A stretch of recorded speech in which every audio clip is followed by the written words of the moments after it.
Imagine कीजिए कि आपको शेयर मार्केट में इंटरेस्ट है और आपके घर में एक दिन एक अननोन कंपनी से लेटर आता है जो कहता है कि उन्होंने एक एआई यानी आर्टिफिशियल इंटेलिजेंस सिस्टम बनाया है जो प्रेडिक्ट कर सकता है कि शेयर्स की वैल्यू नेक्स्ट हफ्ते बढ़ेगी या कम होगी। और एग्जाम्पल के लिए वो आपको एक कंपनी का शेयर का प्राइस भी बताते हैं कि नेक्स्ट वीक उसका शेयर प्राइस इंक्रीज होने वाला है। आप इस लेटर पे ध्यान नहीं देते, obviously it can be a fraud, और आप अपने नॉर्मल रूटीन में लग जाते हैं। लेकिन नेक्स्ट हफ्ते आप जस्ट क्यूरियोसिटी के लिए देखते हैं कि एक्चुअल में उस शेयर का प्राइस बढ़ा था या कम हुआ था, और आपको पता चलता है कि उसका शेयर का प्राइस बढ़ा हुआ था। नेक्स्ट हफ्ते उस कंपनी का दोबारा से लेटर आता है और वो क्लेम करते हैं कि इस बार इस पर्टिकुलर कंपनी का शेयर प्राइस डिक्रीज होगा। इस बार आप क्यूरियस हैं और जब आप शेयर प्राइस देखते हैं तो एक्चुअल में आपको पता चलता है कि कंपनी का शेयर प्राइस डिक्रीज हुआ है। अब आप इन नए लेटर्स के लिए वेट करने लगते हैं। नेक्स्ट वीक दोबारा लेटर आता है और दोबारा प्रिडिक्शन ठीक होती है। अगेन उसके नेक्स्ट वीक भी प्रिडिक्शन लेटर आता है और वो भी ठीक निकलती है। आपको यकीन नहीं होता कि टेक्नोलॉजी ने इतनी इंप्रूवमेंट कर ली। अब नेक्स्ट लेटर आता है और वो बोलते हैं कि हम आपको हर हफ्ते आपकी मर्जी की 5 कंपनीज की प्रिडिक्शन रिपोर्ट करेंगे, लेकिन इसके लिए आपको उन्हें 50,000 रुपीज पे करने होंगे, क्योंकि इन प्रिडिक्शन से शेयर मार्केट में आप बहुत ज्यादा अर्न कर सकते हैं और 50,000 तो आप वैसे भी आसानी से कमा ही लेंगे अगर ये प्रेडिक्शंस ठीक निकली। So what do you think, क्या आप ये पेमेंट करोगे?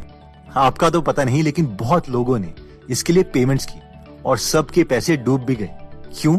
क्योंकि ये एक्चुअल में फ्रॉड। अब हम में से कई लोग सोच रहे होंगे कि फ्रॉड कैसा, उन्होंने 4 बार तो सीरीज में ठीक प्रेडिक्शंस की थी।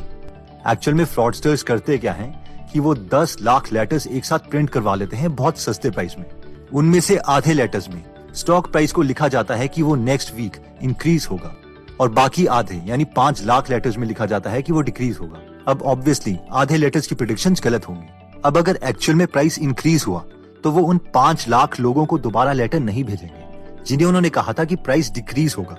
अगली बार उन 5 लाख लोगों को दोबारा लेटर दिए जाएंगे जिनकी पिछली प्रेडिक्शन ठीक निकली थी, और उनमें से 2.5 लाख लोगों को कहा जाएगा कि स्टॉक प्राइस इंक्रीज होगा और बाकी 2.5 लाख लोगों को कहा जाएगा कि स्टॉक का प्राइस डिक्रीज होगा। दोबारा से जब एक्चुअल प्राइस आएगा तो आधे लोगों की प्रेडिक्शन ठीक निकलेगी और बाकी 2.5 लाख लोगों की प्रेडिक्शन गलत निकलेगी, एंड सो ऑन। अब अगर इस प्रोसेस को 4 बार रिपीट किया जाएगा तो शुरू में जो उस कंपनी ने 10 लाख लेटर्स भेजे थे उनमें से 62,500 ऐसे लोग होंगे जिन्हें लगातार 4 हफ्ते तक ठीक प्रेडिक्शंस मिली होंगी, और उनमें से एक आप थे और इसलिए शायद आपने इसके लिए पेमेंट भी कर दी। इस स्टोरी से लर्निंग ये है कि बहुत बार ऐसी चीजें होती हैं जो रैंडम होती है, लेकिन हम उसे सक्सेस समझ लेते हैं और खुद का ही बेवकूफ बनाने लगते हैं। लेकिन सक्सेसफुल लोग हमेशा से चले आ रहे प्रिंसिपल्स पर फोकस करते हैं। उन प्रिंसिपल्स में सबसे पहला प्रिंसिपल कहता है कि सक्सेसफुल पीपल परसिस्ट। आजकल आप किसी का भी फेवरेट रोल मॉडल पूछ लूं तो मैक्सिमम लोगों का जवाब एक ही होता है, इलॉन मस्क। और ऑब्वियसली उन्होंने SpaceX, Tesla, boring company, open AI, Neuralink जैसी कंपनीज भी बनाई हैं और रॉकेट्स को वापस वर्टिकल लैंड भी करवाया है। और ये बात अप्रिशिएट करने वाली भी है। अब इलॉन मस्क की इस ऑसम अचीवमेंट को देखने के 2 तरीके हैं। 1, हम कह सकते हैं कि इनके जीन्स ही अलग हैं और ये एकदम डिफरेंट इंसान है और इसीलिए पता नहीं ये कैसे ऐसा कर लेते हैं। दूसरा तरीका ये है कि इन्हें इनकी क्वालिटीज, इनके वर्किंग स्केड्यूल, एक ऑसम टीम क्रिएट करने की कैपेबिलिटी से इन्हें जज करें और फिर ये सोचा जाए कि हम इनमें से कैसे इन कैपेबिलिटीज को अचीव कर सकते हैं। ऑब्वियसली अगर हम फर्स्ट तरीके से सोच रहे हैं तो हम इम्प्रूव नहीं होंगे, लेकिन सेकंड मेथड से हम इम्प्रूव कर सकते हैं। और इलॉन मस्क की सबसे बड़ी क्वालिटी ये है कि this guy can persist even for decades. यानी ये, अगर आप स्पेसएक्स की बात करें तो स्पेसएक्स कंपनी स्टार्ट होने से लेकर एस्ट्रोनॉट्स को स्पेस स्टेशन तक पहुंचाने के लिए इलॉन मस्क को 18 साल लग गए। अभी आपकी एज क्या है? इसे अपनी एज से कंपेयर करो। 18 साल, इतने में तो एक बच्चा पैदा होके कॉलेज जाने लगता है। इतना टाइम लगता है एक स्पेसएक्स जैसी एक्स्ट्राऑर्डिनरी कंपनी बनाने के लिए। And to, over the course of now 18 years, to the point where NASA has enough confidence that they're going to launch astronauts on the SpaceX vehicle. Next principle कहता है कि successful people execute. जो सबसे बड़ा difference है एक successful और एक अनसक्सेसफुल इंसान में, वो है उसकी एग्जीक्यूशन। सक्सेसफुल लोग बातें नहीं करते, वो एग्जीक्यूट करते हैं, यानी एक्शन लेते हैं। अगर कोई भी इंसान बार बार चीजों को एग्जीक्यूट करता है तो ऑटोमेटिकली उसके लिए रिस्पेक्ट निकलती है। हम कभी भी उसकी बोली हुई बातों को नॉन सीरियस नहीं लेंगे, उसके गोल्स को हम एक रिस्पेक्ट भरी नजरों से देखेंगे। रोल्स रॉयस इंग्लैंड की कार है, मर्सिडीज बेंज जर्मन कार है, लेकिन रतन टाटा चाहते थे कि हम एक complete made in India car बनाएं। सब लोगों को लगा कि ये इम्पॉसिबल है और इंडियन कार कभी भी वेस्टर्न कार्स की क्वालिटी को मैच नहीं कर सकती। बट रतन टाटा उन लोगों में से हैं जो सिर्फ बातें नहीं करते, बल्कि एक एक्शन टेकर हैं और काम को एग्जीक्यूट भी करते हैं। रतन टाटा ने 120 करोड़ रुपए कैड यानी कंप्यूटर एडेड डिजाइन में इन्वेस्ट करे।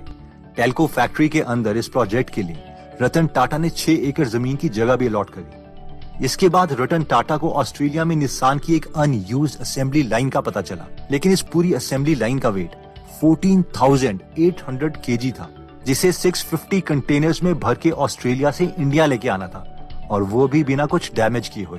बट रतन टाटा ने इसे टेल्को के कैंपस में सेफली पहुंचाया। ये असेंबली लाइन 500 मीटर्स की थी और इसमें 450 रोबोट्स थे जिनसे कार्स की असेंबली होती। और 1998 में रतन टाटा का मेड इन इंडिया कार बनाने का सपना पूरा हुआ और वो खुद इस कार को चला के आए। It was a very proud movement for all of us.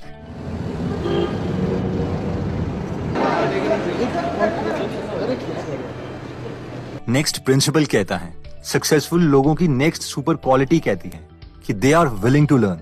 कभी आपने सोचा है कि इलॉन मस्क, जिन्हें रॉकेट्स के बारे में कुछ भी नहीं पता था, वो आज दुनिया की सबसे बड़ी private space exploration company SpaceX के सीईओ कैसे बन गए? उस कंपनी के सीईओ जिसकी मार्केट वैल्यू अप्रोक्सीमेटली $100 बिलियन है, और खुद इलॉन मस्क जो कि दुनिया के सबसे अमीर आदमी हैं, उनकी नेटवर्थ करीबन $185 बिलियन है। स्पेसएक्स के फेमस इंजीनियर रॉबर्ट जुबरिन बताते हैं कि किस तरह से इलॉन मस्क सिर्फ 6 सालों में एक बिल्कुल बिगिनर से रॉकेट साइंस के एक्सपर्ट बन गए और अब उन्हें हर एक चीज बहुत डिटेल में पता है। I mean almost everything in rocket science. तो अब नेचुरल सवाल ये आता है कि उन्होंने लर्निंग कैसे स्टार्ट की। मान लीजिए आपको भी रॉकेट्स के बारे में कुछ भी नहीं पता और आपको अमेरिका की गवर्नमेंट स्पेस एजेंसी नासा के साथ कम्पीट करना है, तो आप रॉकेट साइंस कैसे लर्न करोगे? जब इलॉन मस्क से पूछा गया कि उन्होंने खुद रॉकेट साइंस के बारे में कैसे पढ़ा, तो इलॉन ने जवाब दिया कि उन्होंने रॉकेट साइंस के ऊपर बहुत सी बुक्स पढ़ी और बहुत से स्मार्ट लोगों से बात करी। यानी उन्होंने इसकी कोई डिग्री नहीं ली थी, जिस पर इंटरव्यूअर बहुत ज्यादा हैरान हुए। And then I read a lot of books and talked to a lot of smart people. You're self-taught? Yeah.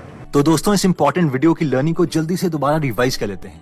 सबसे पहले हमने शेयर मार्केट प्रेडिक्शन की स्टोरी देखी थी, जिसमें हमने देखा था कि कैसे हम कई बार रैंडमनेस को सक्सेस का नाम दे देते हैं। रियल सक्सेस रियल क्वालिटी से आती है, जिसमें सबसे पहले क्वालिटी हमने देखी थी परसिस्ट।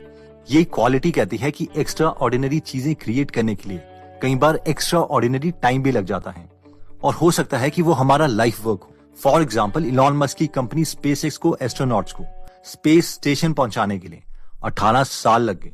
यानी ये उतना ही टाइम है जितना टाइम एक न्यूबॉर्न बच्चा कॉलेज आने लगता है। सेकेंड क्वालिटी हमने देखी थी एग्जीक्यूट, जिसमें हमने रतन टाटा के बारे में बात की कि कैसे लोगों के मना करने के बावजूद उन्होंने इंडिया को उसकी कंप्लीटली सेल्फ मेड कार बना के दी। अगर कल को रतन टाटा हमें कुछ भी प्रॉमिस करते हैं, तो हम सबको पता है कि ही विल एग्जीक्यूट, वो एक्शन लेंगे, चाहे फिर वो नैनो कार हो या फिर जैगुआर लैंड रोवर। ये हमारे उन दोस्तों की तरह नहीं है जो सिर्फ कहते हैं और बाद में कोई एक्शन नहीं लेते। नेक्स्ट पॉइंट कहता है विलिंगनेस टू लर्न, जिसमें हमने इलॉन मस्क की स्टोरी देखी थी कि बेशक इलॉन मस्क की पिछली कंपनी पेपैल $1.5 बिलियन में बिकी थी, बट इसके बावजूद इलॉन मस्क ने रॉकेट साइंस को सीखने के लिए बिल्कुल जीरो से स्टार्ट किया। उन्होंने रॉकेट साइंस के ऊपर बहुत सारी बुक्स पढ़ी और बहुत सारे एक्सपर्ट से इस टॉपिक के बारे में बात करी। इस पॉइंट से मुझे द एवेंजर्स मूवी से टोनी स्टार्क का सीन याद आ जाता है, जब Tony Stark thermo nuclear astrophysics के बारे में बहुत डिटेल में एक्सप्लेन करते हैं, जो कि उनकी डोमेन एक्सपर्टीज है ही नहीं, और उनसे पूछा जाता है कि तुम कब इस फील्ड के एक्सपर्ट बन गए, तो इस पर वो जवाब देते हैं कल रात को। क्या मैं यहाँ पे अकेला हूँ जो बुक्स पढ़ता हूँ? When did you become an expert in thermonuclear astrophysics? Last night. The packet. Subject's notes. The extraction theory papers. Am I the only one who did the reading? दोस्तों, अगर आप भी यूजलेस चीजों में टाइम वेस्ट करने के बजाय अपनी लर्निंग में टाइम इन्वेस्ट करना चाहते हैं, तो हमने आपके लिए गीगल एप्लीकेशन बनाई है, जहाँ पर आपको नॉलेज मिलेगी बहुत ही इंटरेस्टिंग वे में। अगर आप न्यू रीडर हैं और आपको पता नहीं है कि आपको किन बुक से स्टार्ट करना है, तो गीगल एप्लीकेशन इंस्टॉल करने के बाद सबसे बॉटम में राइट एक्सट्रीम में हमने एक लिस्ट बनाई है, जिसे हमने नाम दिया है 21 डेज चैलेंज। ये 21 बुक समरी से आप स्टार्ट कर सकते हैं और आपको लर्निंग का इम्पैक्ट समझ आ जाए। बाय द वे, ये सारी समरीज फ्री हैं, तो अगर आप इस एप्लीकेशन में इंटरेस्टेड हैं तो इसका लिंक हम डिस्क्रिप्शन और फर्स्ट कमेंट में डाल देंगे। एक और गुड न्यूज है कि गीगल एप्लीकेशन अब iOS में भी अवेलेबल है। दोस्तों, अगर आपको लगता है कि ये वीडियो आपके किसी फ्रेंड या फैमिली मेंबर्स के काम आ सकती है तो ये वीडियो उनके साथ आप जरूर शेयर करें। अगर आप हमारी वीडियोस मिस नहीं करना चाहते तो हमारा पेज लाइक करने के बाद 3 डॉट्स के बटन को प्रेस करके फॉलो के बटन को सिलेक्ट कीजिए और फाइनली सी फर्स्ट के ऑप्शन को सिलेक्ट कर लीजिए। इससे आपको हमारी हर पोस्ट मिलती रहेगी। जय हिंद।